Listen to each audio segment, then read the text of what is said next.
In 2018, every single male friend I had loved Jordan Peterson, but recently, after he fell sick, I spoke to my peers and noticed that people don't really care for him that much anymore. Now, I don't mean this to kick a man while he is down. I hope he gets to better health, but it is clear that he has experienced a downfall. He was once the champion of the Western youth, the rising collective consciousness and awakening that was taking place 10 years ago, and that force has now blasted past him and gone on to express itself as an affirmative nationalist religious identity, Christian nationalism or even pagan nationalism.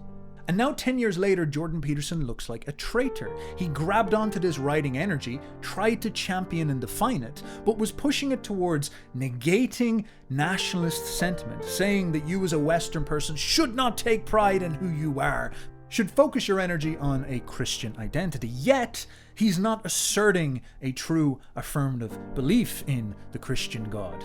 Instead, his presentations on religion are fickle, fumbling. He can't just come out with conviction and say yes. And if you, as a young man, were obnoxious enough to follow along with the collective instincts that were awakening across the world, that was leading us towards an affirmative, positive identity, the opposite of what had been preached to us our whole lives, Jordan Peterson would suddenly turn around and call you a troll demon, a psychotic, far-right, basement-dwelling, resentful, evil person. He would hop on board with the consensus and psychologize natural, normal instincts of liking yourself, of having confidence. Now, maybe you might say that Jordan Peterson was doing the right thing here. He was being objective and refusing to get caught up in racist bigotry or religious ideology. But the problem here is he told on himself. He revealed that he is the one actually harboring a pathology. His whole framing of negating Western identity, nationalism, religious affirmation was so toxic and unhealthy for a Western person that he himself had to do a Freudian sublimation of his nationalistic desire and express it through Israel.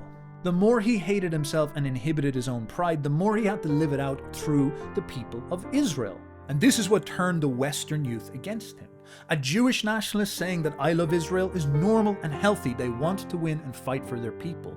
But a Canadian who's inhibiting his own people's nationalism, then getting giddy on Twitter at the thoughts of Israel crushing their enemies, that is a pathology which he doubled down on and lost the support of the male youth. And so the male youth moved past him, and now people like Tucker Carlson and Nick Fuentes have gone to capture the collective moment.